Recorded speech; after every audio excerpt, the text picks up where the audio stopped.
You think you're looking into a mirror, but this mirror doesn't just show you, it shapes you.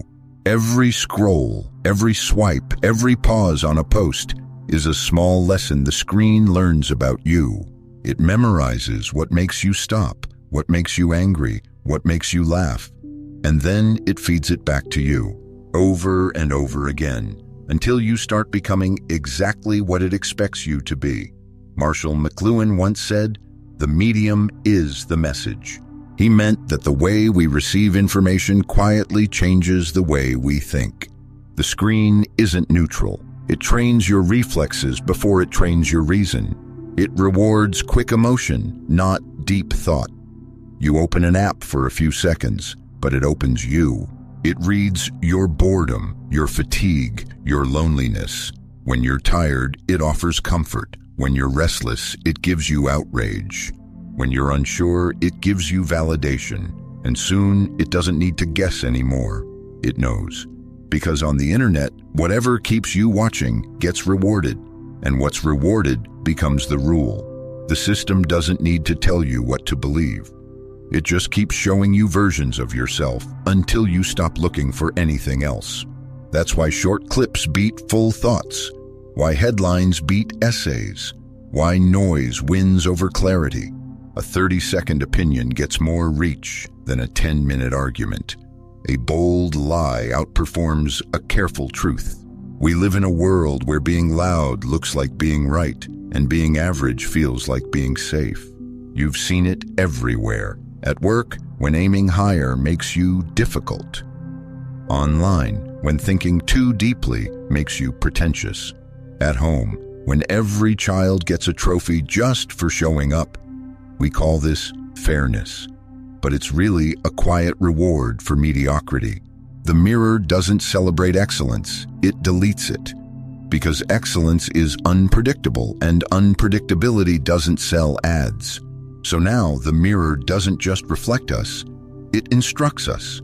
It tells us what to like, how to feel, and what version of ourselves is acceptable. But who built this mirror? Who decided that emotion should be worth more than reason? That comfort should be more valuable than truth? Long before algorithms, Edward Bernays learned how to engineer consent, to shape desire itself. And decades later, McLuhan warned that every new medium reshapes the human mind.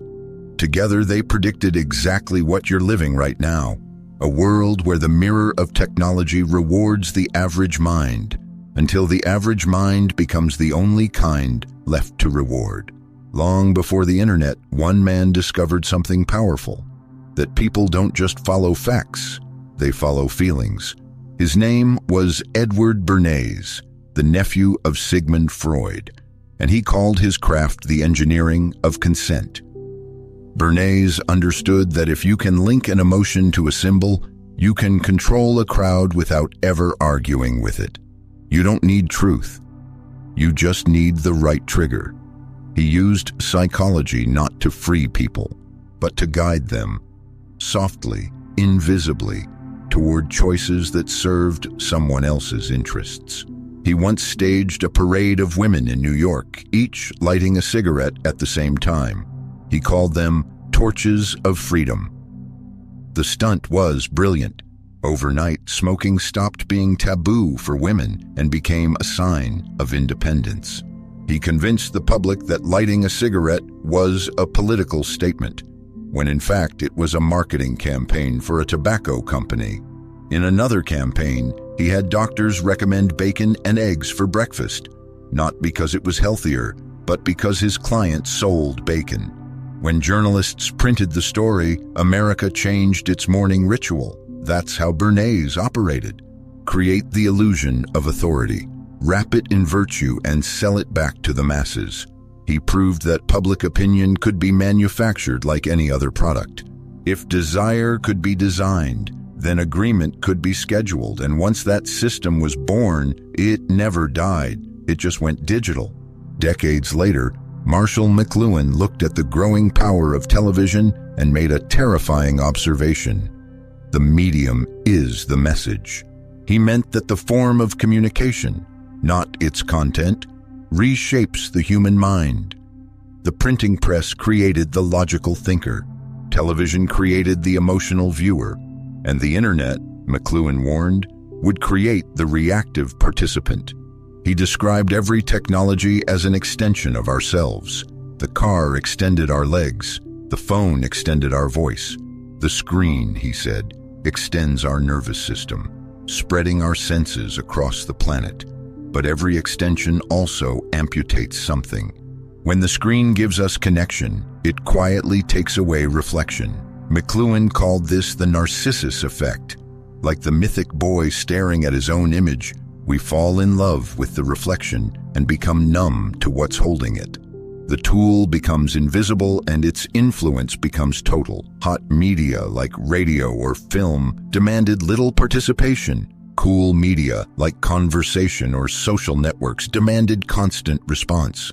The more interactive the medium, the less time we have to think before reacting.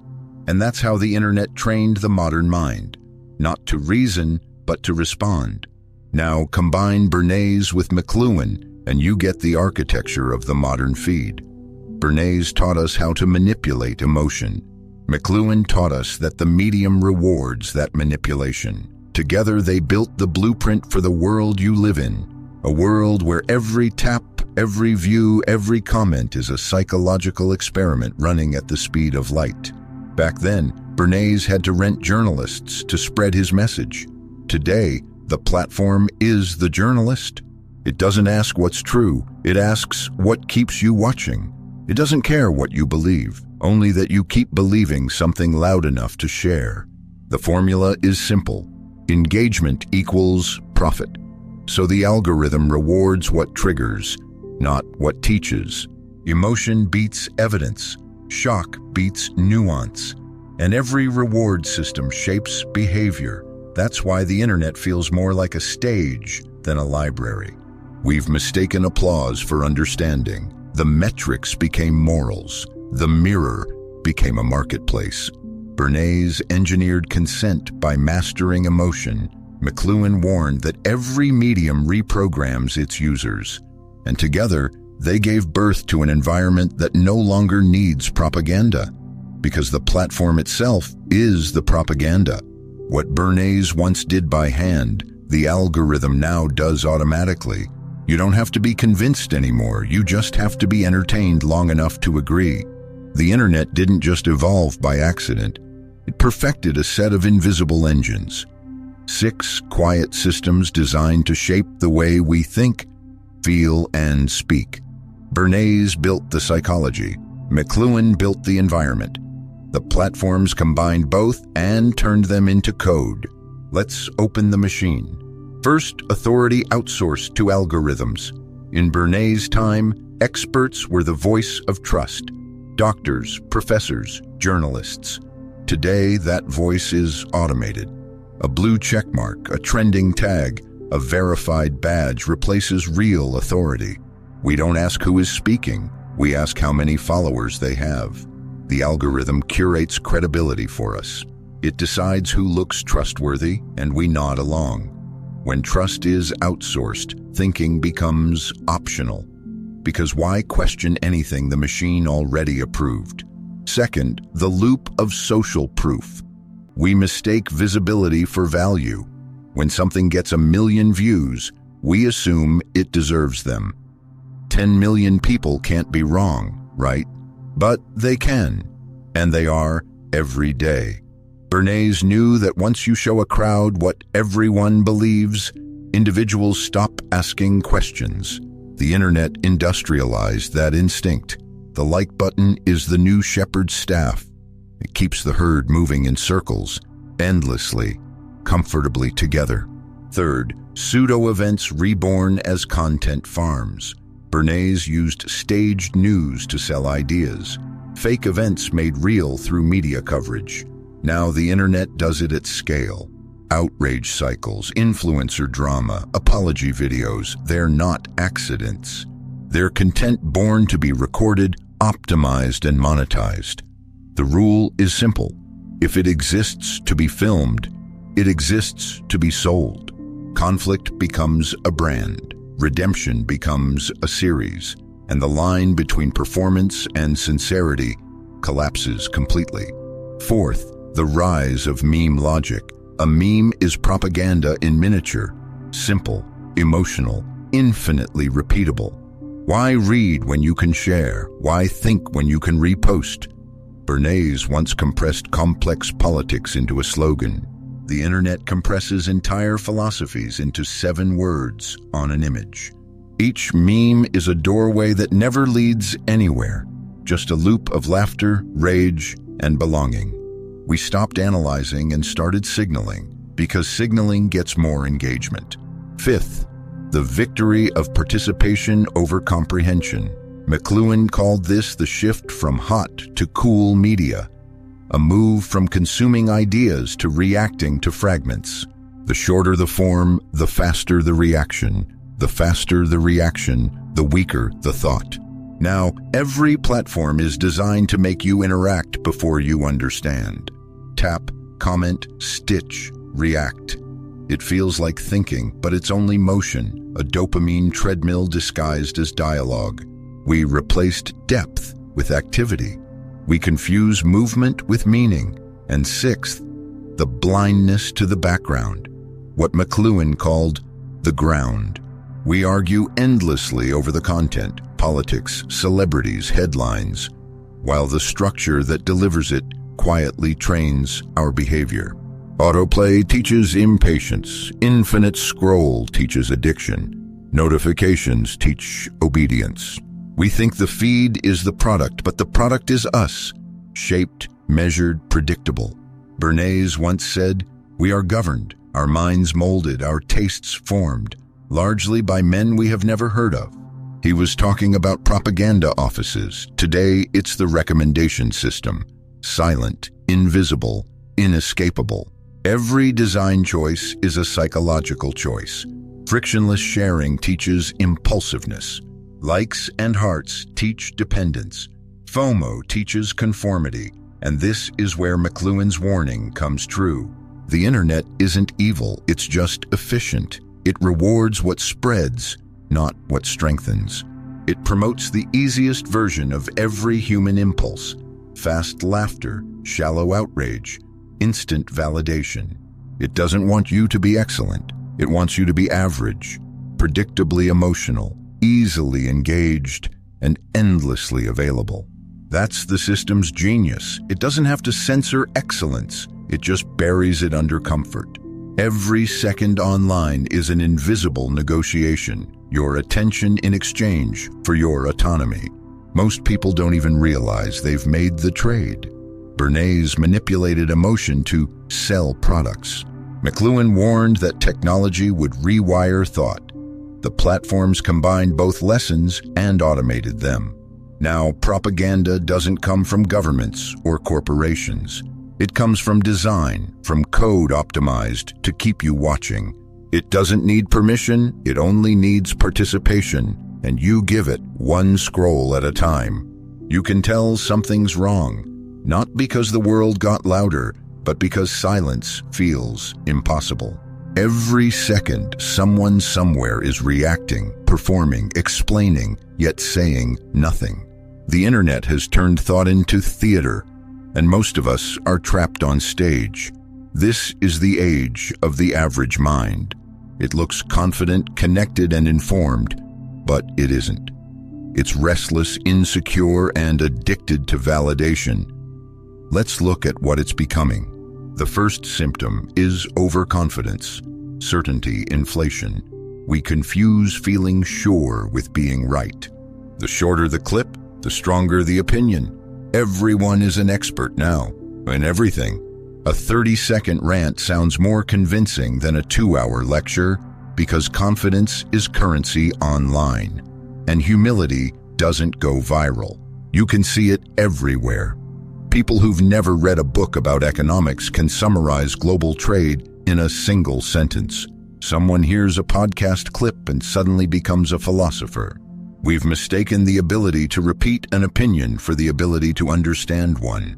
As McLuhan warned, we shape our tools, and thereafter, our tools shape us. The tool has taught us to value certainty over curiosity, and the more certain we feel, the less capable we become of learning. The second symptom is outrage addiction. Bernays understood that fear and anger were shortcuts to attention. The algorithm just industrialized it. Every scroll brings another villain, another thing to hate, another tribe to defend. It feels righteous, but it's just chemical. Outrage gives us identity. We bond through what we despise.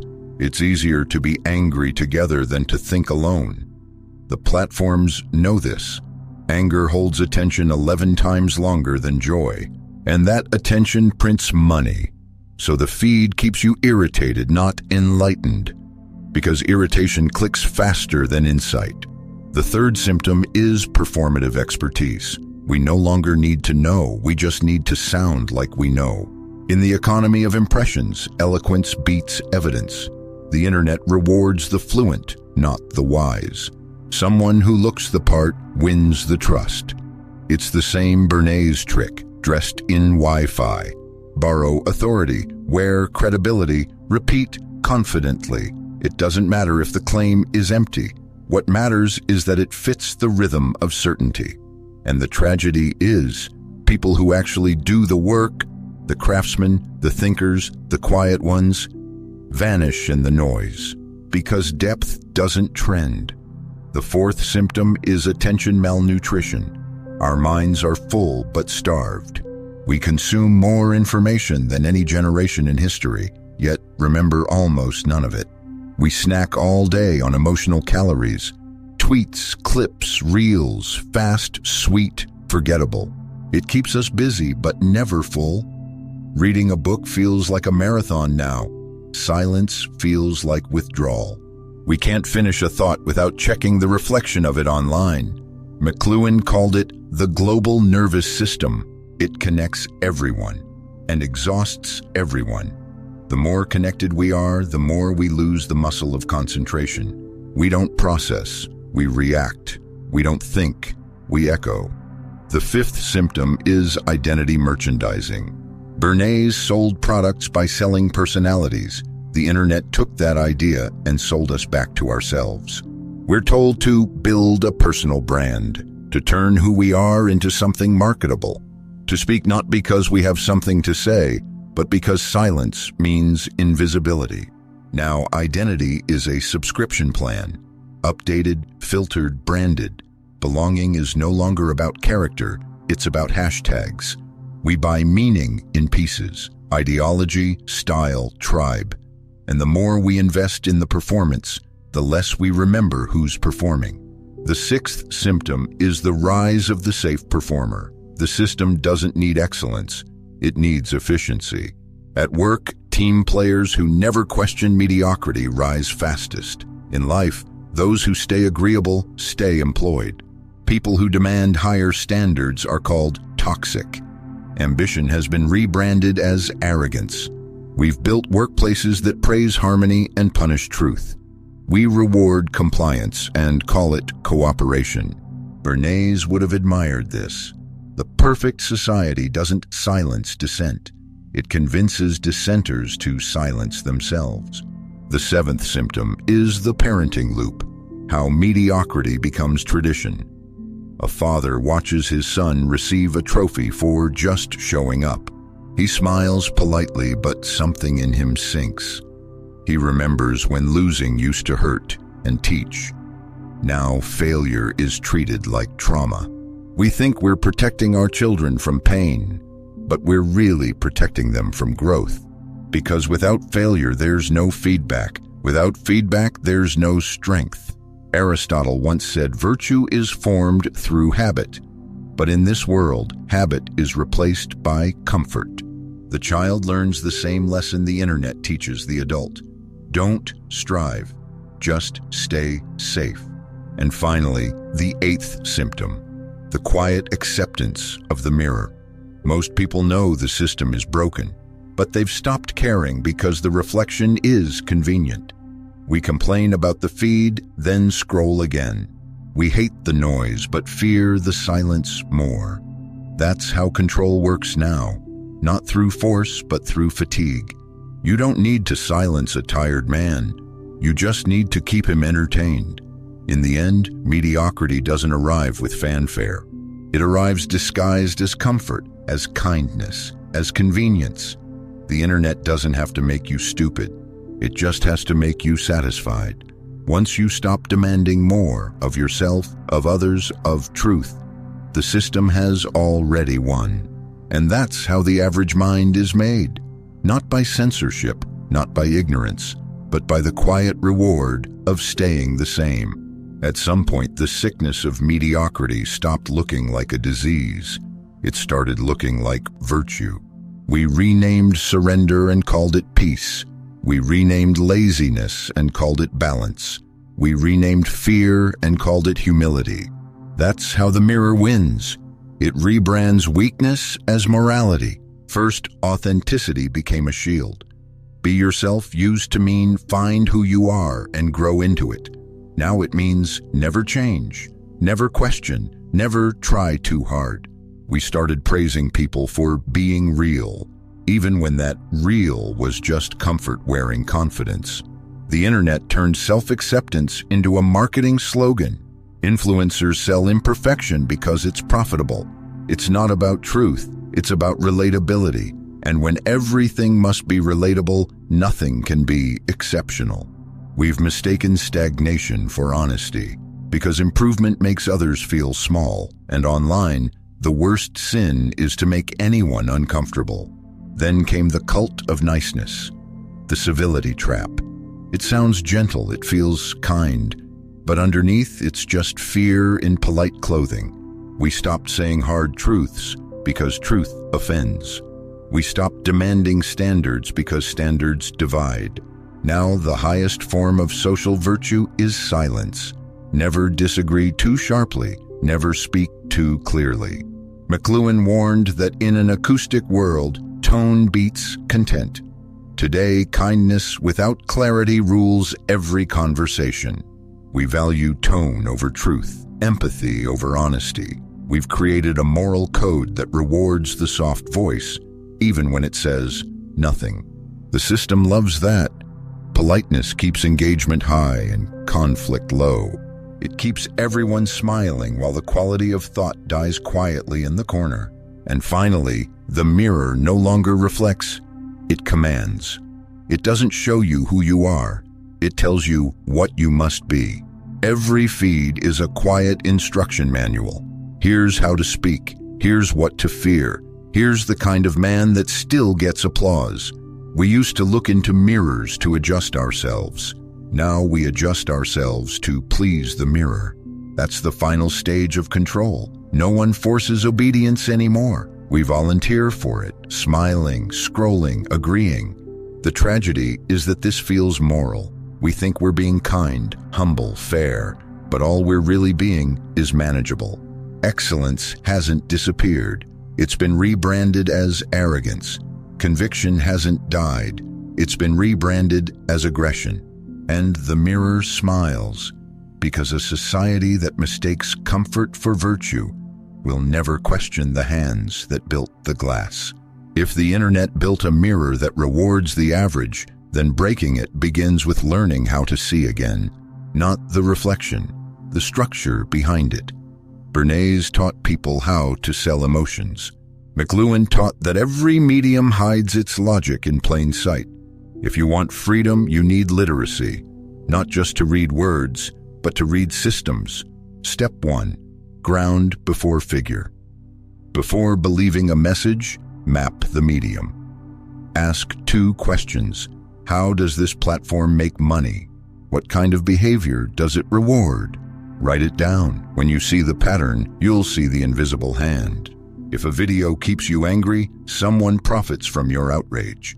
If an app keeps you scrolling, someone profits from your time. The moment you name the design, you break the spell. Step 2. Spot the PR mask. Bernays said every story that spreads has a sponsor, so ask 3 questions. Who benefits? Whose credibility is borrowed? And is this event staged to be seen? That's how you unmask manipulation without needing to rage against it. Not everything fake is evil, but everything profitable deserves inspection. Suspicion is not cynicism, it's literacy. Step 3. Walk the tetrad. McLuhan's 4 questions for every tool. What does it enhance? What does it make obsolete? What older habit does it bring back? And when pushed too far, what does it reverse into? Do this once for your phone, once for your favorite app, then turn off one feature for 7 days. No autoplay, no notifications, no infinite scroll. You'll feel the silence. That's your mind remembering how to breathe. Step 4. Rebuild your depth. Spend 45 minutes with something that can't be summarized. A book, a long lecture, a real conversation. Take notes, argue back. McLuhan called this cool participation. Slow, deliberate, human. Then find 3 to 5 people who do the same. Talk about what's true, not what's trending. Judge ideas, not identities. That's how the long form rebuilds the long mind.